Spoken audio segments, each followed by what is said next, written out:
मुरांबा मालिकेच्या आजच्या भागाचे अपडेट जाणून घेऊया आपल्या आजच्या या व्हिडिओमध्ये.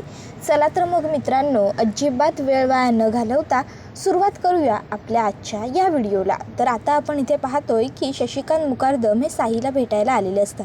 तर आता घरातली मोलकरीण सांगते साईसाहेबांच्या कपड्यांची ट्रायल सुरू आहे, ते तिकडे व्यस्त आहेत. त्यावर शशिकांत मुकादम म्हणतात, मी थांबायला तयार आहे, मी थांबलोय, एवढं फक्त तुम्ही त्यांना सांगाल का? त्यावरती होकार देते. तर इकडे रमा त्या ठिकाणी येते आणि बाबा तुम्ही इथे का आलात असा प्रश्न विचारते. शशिकांत मुकादम रमाला सांगतात, अगं रमा, मला बघायचं आहे खरोखर हा साई कोण आहे ते. त्यावर रमा लगेच वाकून शशिकांत मुकादमांना नमस्कार करते आणि म्हणू लागते, बाबा मगाशी सर्वांच्या समोर मला नमस्कार करायला जमलं नाही. शशिकांत मुकादमांना त्यांच्या कृत्यावरती पश्चाताप होतो आणि ते म्हणत असतात, रमा खरंच जेव्हा तू आमच्या बरोबर होतीस तेव्हा मी कधीच तुला चांगली वागणूक दिली नाही. कायम मी तुझा छळ केला, कायम मी तुला त्रास दिला, पण आजही तू माझा केवढा आदर करतेस. खरंच मला खूप पश्चाताप होतो गं माझ्या चुकांवर. खरंच Rama, I am really very sorry. मला आज कळतंय अक्षय आणि सीमा तुझ्यावर एवढं प्रेम का करायच्या. त्यावर रमा म्हणते, पण बाबा तुम्ही इथे का आलाय, का भेटायचं आहे तुम्हाला साईना? त्यावर शशिकांत मुकादम म्हणत असतात, अगं रमा असं काय करतेस? मगाशी अण्णासाहेब म्हणाले ना की साईला भेटा म्हणून. मला बघायचं की नक्की साईमध्ये असं काय आहे की जे अक्षयमध्ये नाही आहे. इतक्यात त्या ठिकाणी साई आलेला असतो. अगदी हसमुख हसरा साई आलेला असतो आणि तो रमाला पटकन दाखवतो आणि म्हणतो, रमा कशी दिसते शेरवानी? इतक्यात आता शशिकांत मुकादम यांची नजरसुद्धा साईवरती पडते. आता अक्षय याचे वडील हे शशिकांत मुकादम आहेत ही गोष्ट आता साईला तर माहीतच नसते. साई म्हणत असतो की रमा, अहो तुम्ही साडी सिलेक्ट केलीत का नाही? कारण तुम्ही साडी सिलेक्ट केल्यानंतर त्यावरच माझ्या शेरवानीचा कलर ठरणार आहे ना, बघा ना लवकर तुम्ही साड्या. त्यावर मग रमा म्हणते की हो, मी आईनं सांगितलं, आई बघतील. त्यावर लगेचच साई म्हणतो, अहो रमा, माईचंच काय घेऊन बसलाय, तुम्ही पण बघा ना. त्याबरोबर ते म्हणतात सॉरी, आणि हे कोण आहेत? त्याबरोबर रमा म्हणते अक्षयचे वडील. त्यावर लगेचच साई पुढे येतो आणि स्वतःहून अक्षयच्या वडिलांना नमस्कार करतो आणि या ना, बसा तुम्ही बाबा, या प्लीज या, असं म्हणून बसायला लावतो. त्याबरोबर आता इकडे अक्षयला रमाने फोन केलेला असतो आणि माफी मागितलेली असते. तो प्रसंग आठवत असतो. तो विचार करत असतो की खरंच रमाने आजही तिला आमच्या इब्रतीची काळजी आहे.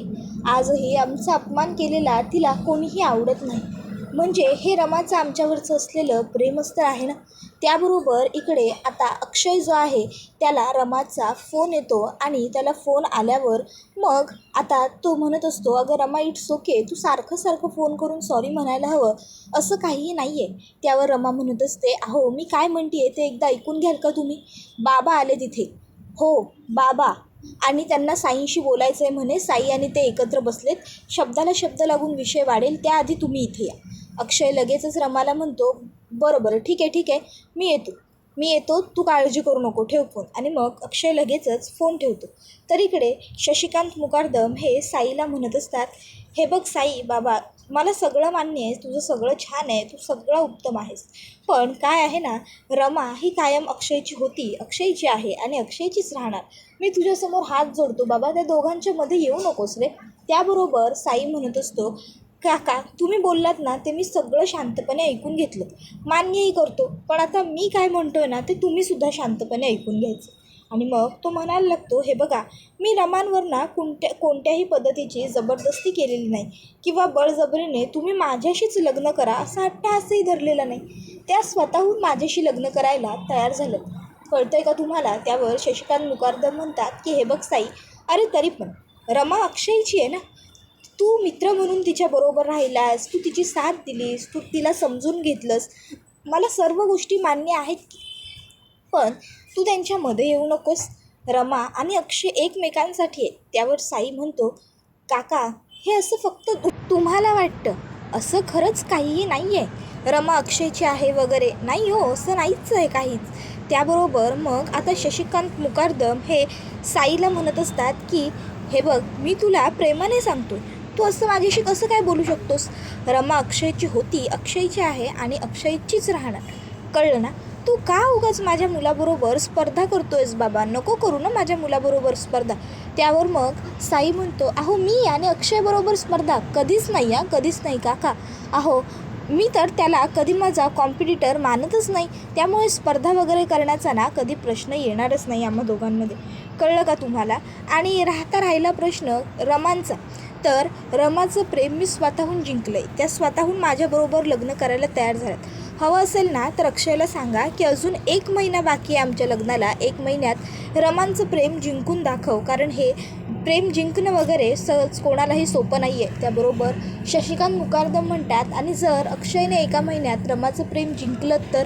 त्यावर साई म्हणतो की जर असं घडलं, अक्षयने रमाचं प्रेम जिंकलं तर मी स्वतः साईच सांगतोय, मी रमा आणि अक्षयचं लग्न लावून देईन.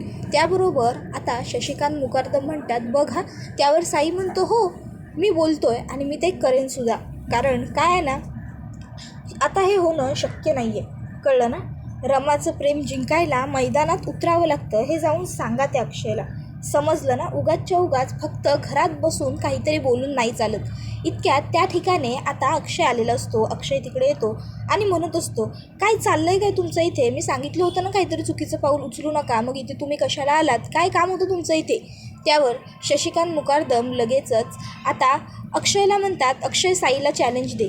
त्यावर अक्षय म्हणतो, कसलं काय म्हणताय तुम्ही हे सगळं? त्यावर शशिकांत मुकादम म्हणतात, अक्षय मी सांगतोय तेवढंच तू कर. तू साईला चॅलेंज दे याला चॅलेंज की तू रमाला जिंकून दाखवशील आणि या महिन्याभरात तूच तिच्याशी लग्न करशील. बोल दे याला चॅलेंज दे. त्याबरोबर अक्षय म्हणतो, अहो पण. त्यावर शशिकांत मुकादम म्हणतात, नाही साई तू याला चॅलेंज केलं आहेस ना, अक्षय तू चॅलेंज एक्सेप्ट कर. तू बोलूनच टाक की हो तू करून दाखवशील म्हणून. अक्षय बोल. आज फक्त तुझ्या प्रेमाचा नाही तर मुकादमांच्या इब्रतीचा प्रश्न आहे. अक्षय बोल. त्याबरोबर अक्षय म्हणतो, बरं ठीक आहे, मी बोलतो मी बोलतो. आणि मग आता लगेचच अक्षय म्हणायला लागतो की ठीक आहे साई, मी बाबा तुला चॅलेंज देतो की पुढच्या महिन्याभराच्या आत मी रमाचं प्रेम जिंकून दाखवेन. बस आता तरी झालं तुमचं पोट भरलं, आता चला हो घरी चला. आपल्या काय गरज आहे आपल्याला इथे असे तमाशे घालण्याची? चला. त्याबरोबर लगेचच आता साई सुद्धा ठीक आहे चॅलेंज एक्सेप्टेड असं म्हणतो. Congratulations, all the best. त्यानंतर मग आता इकडे घरी आल्यावर अक्षय खोलीत फेऱ्या मारत असतो.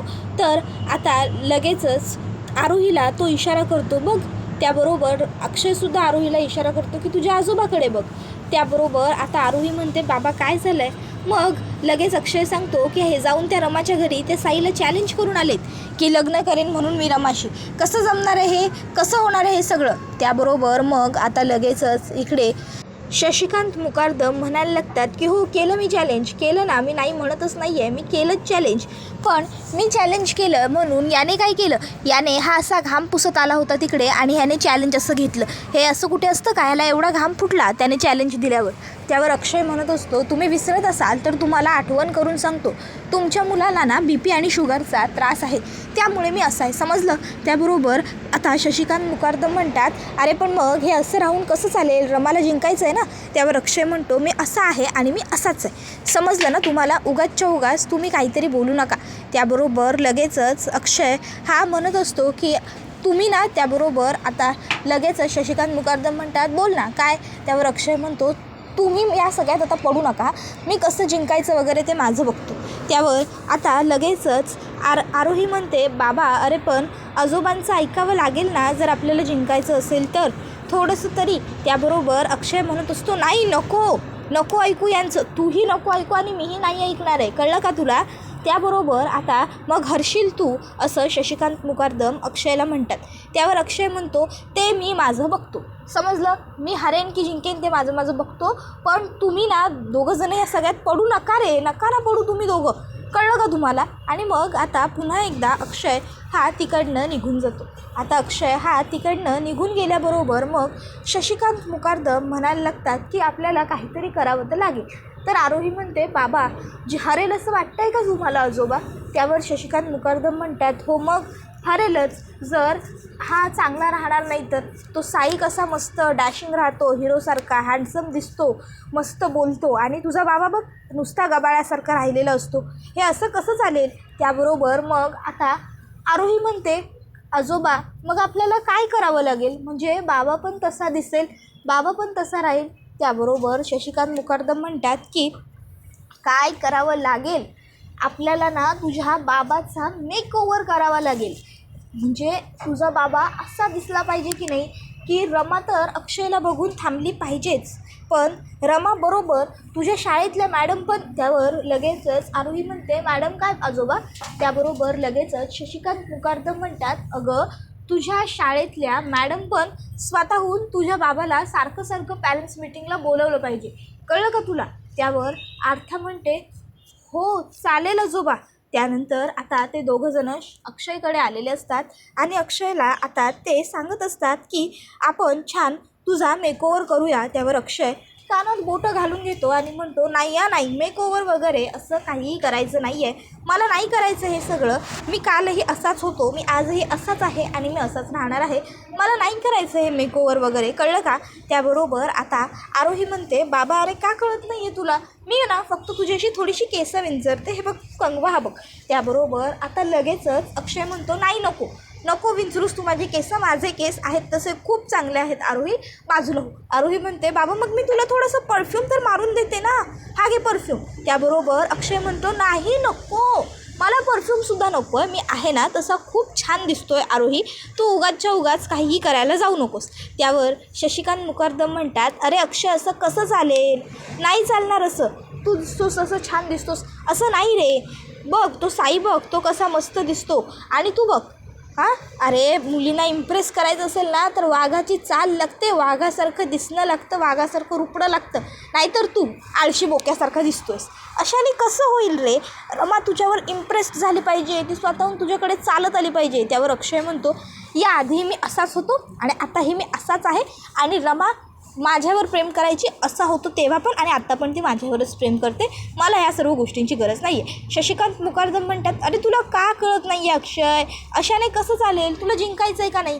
त्याबरोबर आरोहीसुद्धा म्हणते, बाबा असं काय करताय हो, करा ना आम्ही म्हणतोय ते, आणि आजोबा सांगतायत ना, मग आजोबा सांगतायत ना ते नक्की छान होईल, तुम्ही ऐका ना, मस्त तुमचे केस बांधून देते बघा. आणि मग आता आरोही केसांना कंगवा लावायला जाते. अक्षय त्या दोघांचाही हात पकडतो आणि त्या दोघांनाही म्हणतो की नाही काहीही करायचं नाही आहे, तुम्ही दोघांनी खोलीच्या बाहेर जा खोलीच्या बाहेर जा. आणि मग अक्षय त्यांना खोलीतनं बाहेर हकलत असतो. आरोही म्हणत असते की बाबा अरे असं नको ना करूस, बाबा अरे ऐक ना आमचं बाबा. पण अक्षय त्यांचं काहीही ऐकून घ्यायला तयार नसतो. अक्षय म्हणतो, नाही मला तुम्हा दोघांचं काहीही ऐकायचं नाही आहे, म्हणजे काहीही नाही, तुम्ही दोघांनीही जा इकडनं, नाहीतर खरंच बघा मी तुम्हा दोघांचंही काय करेन, तुम्ही जा बरं. आणि मग आता ते तिला हकलून देतात. त्याबरोबर इकडे आरोही आणि शशिकांत मुकादम बाहेरून ओरडत असतात, अक्षय अरे दार उघड. पण अक्षय काही ऐकत नसतो. आरोही म्हणत असते, बाबा अरे असं काय करतोयस, बाबा अरे उघड ना दार, बाबा आपल्याला आईला जिंकायचं आहे ना. पण अक्षय काही दार उघडणार नाही हे शशिकांत मुकादमांना माहीत असतं. त्यामुळे मग शशिकांत मुकादम आरोहीला म्हणतात, जाऊ दे ये इकडे. आरोही म्हणते, मग आजोबा आता आपण काय करायचं. त्यावर शशिकांत मुकादम म्हणतात, अक्षय ही गोष्ट विसरतोय की मी त्याचा बाप आहे, आणि बाप बोललेला शब्द हा कायम शेवटचा शब्द असतो. त्यामुळे त्याबरोबर आरोही म्हणते, मेकओव्हर तर बाबाचा होणारच बरोबर ना. त्यावर शशिकांत मुकादम म्हणतात, हो अगदी बरोबर. त्याबरोबर दुसरीकडे आता इथे संध्या ही सगळीजणं नाश्ता करत असताना विषय काढते अक्षय आल्याचा.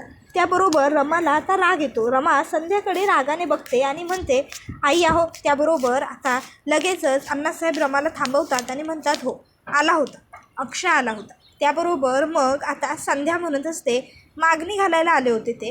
अण्णासाहेब तुम्ही खऱ्या मनाने सांगा, तुम्हाला जास्त उजवं कोण वाटतो, माझा साई की तो अक्षय. त्याबरोबर रमा म्हणते, आई अहो काय प्रश्न आहे हा, कंपॅरिझनच नाही आहे ना, मी साईंबरोबर लग्न करायला हो बोलली आहे म्हणजे विषय संपलाय. त्याबरोबर आता लगेचच अण्णासाहेब हे रमाला म्हणतात, रमा तू जरा शांत राहशील का, थांब, हे बघ आई म्हणून त्यांच्या मनात हा प्रश्न येणं स्वाभाविक आहेच की, तू थांब की. त्याबरोबर लगेचच आता इकडे संध्या म्हणत असते, नाही प्रत्येक वेळी त्या पोट्ट्याला बोललं की नाही की तुला मिरच्या झोमतच असतात, तुला एवढी काय गरज आहे त्याची बाजू घेण्याची आणि माझ्याशी भांडण्याची? हां, एवढा कोण आहे तू तुझा? त्याबरोबर मग आता अण्णासाहेब म्हणत असतात की थांबा, मी सांगतोय का नाही, अक्षय आणि साईमध्ये मुळात कंपॅरिझन होऊच शकत नाही संध्याताई. अहो, आपला साई आता किती पुढे निघून गेला आहे, मग कसलं कंपॅरिझन? आपला साईच जिंकणार, मला माहिती आहे ना. त्याबरोबर रमा म्हणत असते, अण्णासाहेब काय बोलताय तुम्ही हे सगळं, आणि कशासाठी आता हा विषयावर चर्चा? त्याबरोबर संध्या म्हणत असते, हो मलासुद्धा माहिती आहे, साई जिंकणार म्हणजे साई जिंकणार. साई, ए पोट्या, तू काही काळजी करू नको. मला तर कळतच नाही, रमा काय बघितलं होतंस का बाई त्याच्याशी लग्न करण्या अगोदर त्याच्यात? त्यावर रमा म्हणते, आई हो काय बघितलं होतं म्हणजे? ते माझा भूतकाळ होते आणि साई आता माझं भविष्य असणार आहे. तुम्ही कमीत कमी माझा विचार नका करू बोलताना, पण त्यांचा तरी करत जा ना. त्यांना या गोष्टीमुळे त्रास होईल, वाईट वाटेल, या गोष्टींचा विचार तुम्ही का करत नाही? तुम्ही का प्रत्येक वेळी अक्षयचं नाव घेता? त्याबरोबर संध्या म्हणते, अगं पण त्याला बोलल्याने तुला का मिरच्या जमतात? त्याबरोबर रमा म्हणते, आई अहो मला काहीच वाटत नाही, कळतंय का? पण आपण का पुन्हा पुन्हा जुन्या वाईट गोष्टी उकरून काढायच्या? आपल्या घरात आता चांगलं कार्य आहे की नाही आमचं लग्न म्हणजे, मग आपण त्यावर बोलूया. आपण तयारीबद्दल बोलूया, आपण कामाबद्दल बोलूया, आपण आपल्या गोष्टींबद्दल बोलूयात ना. आणि साई, तुम्ही हे सगळं निमूटपणे शांतपणे ऐकून घेताय म्हणजे तुम्हाला हे सगळं पटतं आहे का? आणि अण्णा तुम्ही नाही, मला मान्य आहे अक्षयचे आई बाबा इथे आले, ते आपल्याबरोबर बोलले, हे चुकीचं होतंच. पण आई आजी आणि बाबा म्हणजेच शशिकांत मुकादम आणि पार्वती मुकादम हे दोघंही खूप स्वाभिमानी लोक आहेत आणि त्यांना त्यांच्या स्वाभिमानाला ठेच पोहोचवलेली चालत नाही. पण तरीही काल ते शांतपणे वागले, शांतपणे बोलले आणि तुम्ही काय केलं? तुम्ही त्यांचा अपमान केलात. त्यांची इच्छा झाली असती तर त्यांनीही ते केलं असतं, पण ते तसं नाही वागले. त्यावर संध्या म्हणते, पोटे तू ना फक्त त्याची बाजू घेऊ नको. त्यावर रमा म्हणते, मी नाही घेत आहे कोणाची बाजू, तुम्हाला का कळत नाही आहे? त्याबरोबर साई म्हणत असतो की रमा हे बघा, तुम्ही ना शांत व्हा, आईला काय म्हणायचं आहे मी. त्याबरोबर लगेचच रमा म्हणते, साई तुमचं तर काही ऐकायचंच नाही आहे, मला नाही आवडलेलं. मला प्रत्येक वेळी आई असं का वागतात? का प्रत्येक वेळी तेच जुनं उकरून काढतात? काय गरज आहे आईना पुन्हा पुन्हा त्या विषयावर बोलायची? मला नाही बोलायचं आत्ता. एवढं बोलून रमा तिकडनं निघून जाते. त्याबरोबर साई म्हणत असतो, नाही कशाला तुला सारखं सारखं त्यांच्या मागे पडायचं असतं? काहून तू सारखं त्यांना बोलत असते एवढं? त्यांना वाईट वाटलं ना आता? त्यावर संध्या म्हणते, अरे पण कशा पाहिजे तिला त्या पोट्ट्याला बोलल्यावर एवढं वाईट वाटतं रे? त्याबरोबर अण्णासाहेब म्हणत असतात की हे बघा संध्याताई, मलासुद्धा सध्या असंच वाटतं आहे की जे रमाला नाही आवडत आहे ना ते आपण नको करूया. त्याबरोबर लगेचच संध्या म्हणते, ठीक आहे मग आता काय, मला गप्प राहावंच लागणार ना.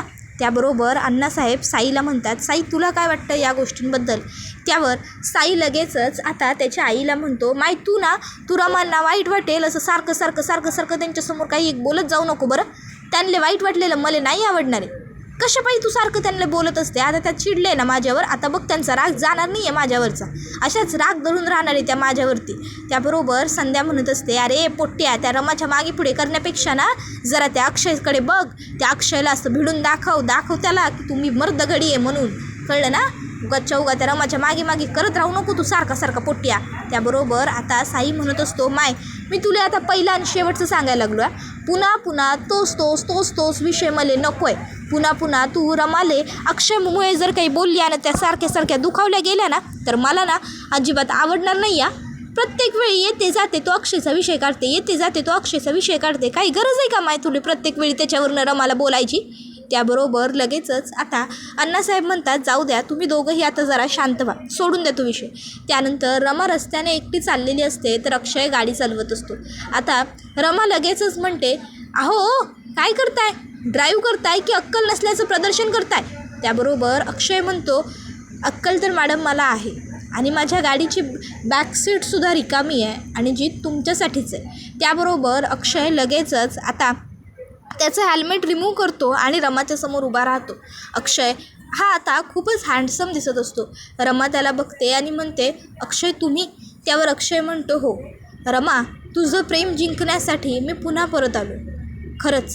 त्याबरोबर मग मात्र आता रमा अक्षयकडे बघत असते तर अक्षय हा तिला हात देतो त्याबरोबर हा व्हिडिओ इथेच संपतो. व्हिडिओ आवडला असेल तर व्हिडिओला लाईक करा. चॅनलवर नवीन असाल तर चॅनलला सबस्क्राईब करा आणि बेल आयकॉन आठवणीने प्रेस करा, जेणेकरून तुम्हाला पुढच्या प्रत्येक व्हिडिओचं नोटिफिकेशन मिळत जाईल आणि सर्व व्हिडिओंचा आनंद हा अगदी उत्तम पद्धतीने घेता येईल. चला तर मग आजच्या पुरतं इथेच थांबूया. टाटा, बाय बाय, धन्यवाद, take care all of you. मुरांबा मालिका तुम्हाला कशी वाटते हे आम्हाला कमेंटमध्ये नक्की सांगा. धन्यवाद.